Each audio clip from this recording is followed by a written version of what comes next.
It was September 3rd, 2005, when Jane Whittaker vanished without a trace.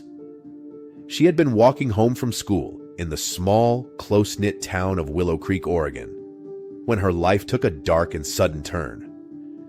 In a place where everyone knew each other, where people left their doors unlocked and kids played in the streets without fear, the disappearance of a 14-year-old girl shattered the town's sense of security.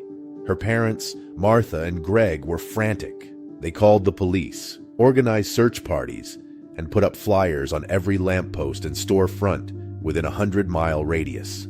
But days turned into weeks, and weeks into months. The hope of finding Jane alive grew dimmer with each passing season. The media swarmed the town. News crews camped outside Jane's house, reporters knocked on neighbors' doors, and her face was plastered on TV screens across the country. Her parents appeared on talk shows, pleading for any information that could lead to their daughter's return. The pressure was immense, and the town's initial sense of community began to unravel under the weight of fear and suspicion. People began to look at each other differently, whispers of blame and rumors spreading like wildfire. Some wondered if someone in the town knew more than they were letting on. The Whittakers, once well-loved members of the community, started to feel isolated, as if everyone around them had already accepted that Jane was gone forever. 9 years later, on an ordinary spring day in 2014, something extraordinary happened. A young woman walked into a grocery store in a small town 50 miles away.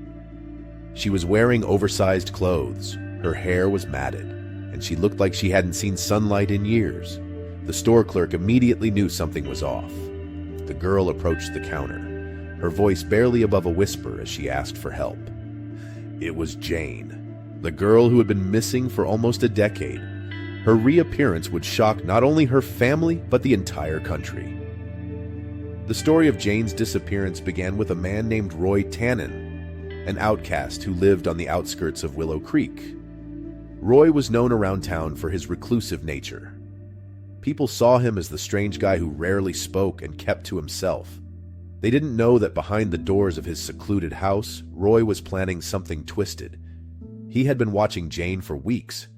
Her walk to school, the route she took home, and even the times she was alone. On that fateful September day, he saw his opportunity. Jane had taken a shortcut through a wooded path, and Roy, who had been hiding nearby, acted quickly. He grabbed her, covering her mouth before she could scream, and dragged her to his car parked out of sight. Jane was taken to a small, isolated cabin in the middle of a dense forest, miles away from anyone who could hear her cries for help. The cabin became her prison for 9 long years. At first, she tried to fight back. She screamed until her voice gave out and banged on the walls until her hands were bruised and bloodied. But the forest was vast and there was no one to hear her. Roy kept her locked in a small room, barely bigger than a closet. He would bring her food and water, but never let her see the outside world. He manipulated her, telling her that her family had stopped looking, that they had moved on, and that she was forgotten. Over time, Jane's spirit began to break. She stopped resisting, and Roy took this as a sign that she had finally accepted her fate. For 9 years, Jane lived in that cabin, her only company being Roy and the occasional stray dog that wandered near the property. She learned how to survive by staying quiet, by not provoking him. He had rules, and breaking them meant punishment. Some days, Roy would be kind. He'd bring her books or let her eat dinner at the table instead of on the floor. Other days, he'd become a monster, blaming her for things she couldn't control, punishing her for imagined infractions. Jane learned to read his moods, to predict his anger, and to do whatever it took to avoid his wrath. In the early years, Jane tried to escape multiple times. She would wait for Roy to leave for his errands, trying to pry open the boarded-up windows or pick the lock on the door. But Roy had thought of everything. He had fortified the cabin with multiple locks, bars on the windows, and even an alarm system that would blare if she tried to break out. Each failed attempt left Jane more hopeless, the punishments more severe. She began to feel as if the world outside had ceased to exist, that her entire life would be lived within those 4 walls. Roy would tell her stories, twisted, manipulative lies about how her family had forgotten her, how they had moved away and started over. He told her she was nothing, no one, and that he was the only one who cared for her. Jane's spirit, once vibrant and full of life, began to erode. She spent her days staring at the ceiling, her mind drifting to memories of her family, her mother's smile, her father's laugh, her younger brother, who would be almost grown by now. She clung to those memories like a lifeline, even as they began to fade, even as Roy's voice filled her ears, trying to drown them out. Some days, she would hear the sound of cars in the distance, and she would close her eyes, imagining that someone was coming to rescue her, but no one ever came. Then, in the spring of 2014, something changed. Roy, who had always been meticulous and paranoid, began to grow careless. He had been drinking more, his paranoia slipping into recklessness. He left the door to her room unlocked one night after a drunken stupor. Jane noticed.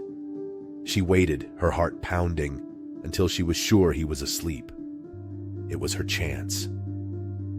She quietly opened the door, each creak making her stomach turn, terrified it would wake him. She tiptoed through the house, her bare feet barely making a sound on the cold wooden floor. When she reached the front door, she held her breath and slowly turned the knob. It opened.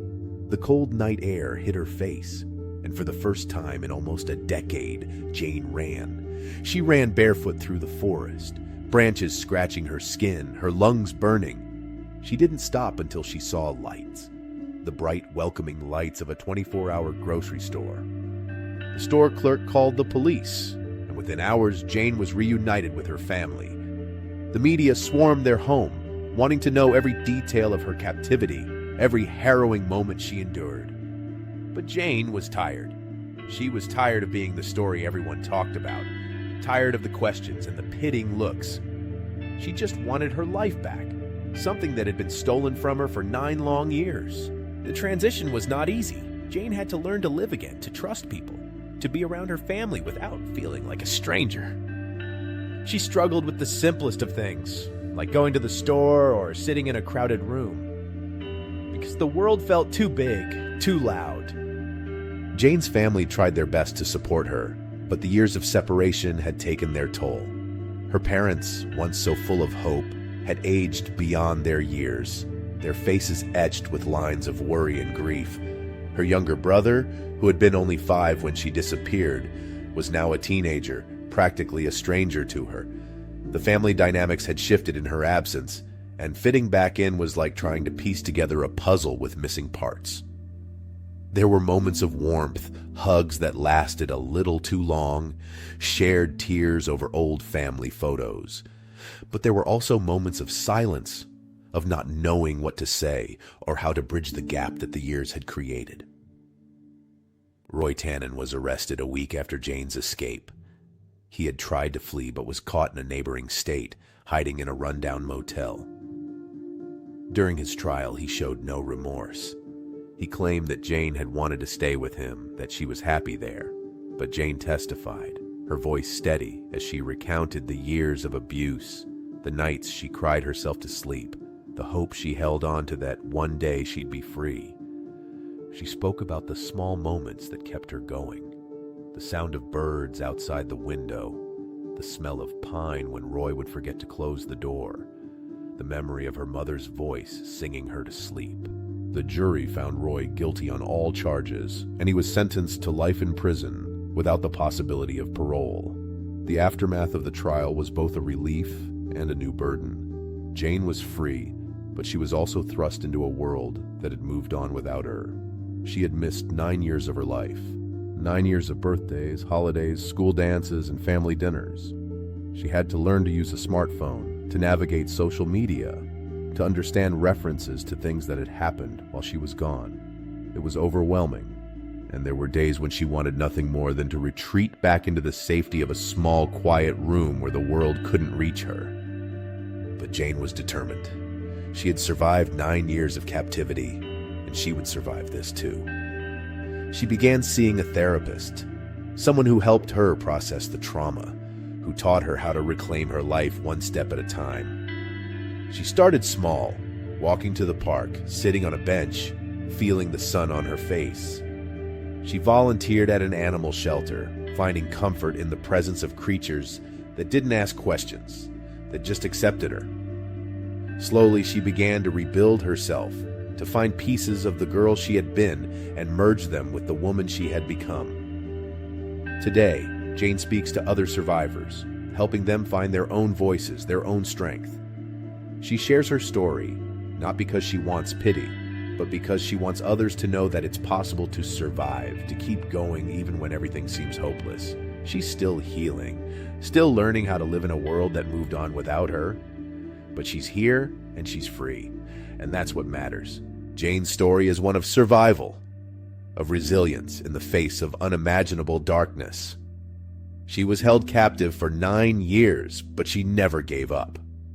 Even when her body was imprisoned, her mind kept searching for a way out, a glimmer of hope that one day she'd be free. The journey to reclaim her life is ongoing, and every day is a testament to her strength and determination. The town of Willow Creek, once shattered by her disappearance, now holds her up as a symbol of hope, a reminder that even in the darkest times, the human spirit can endure.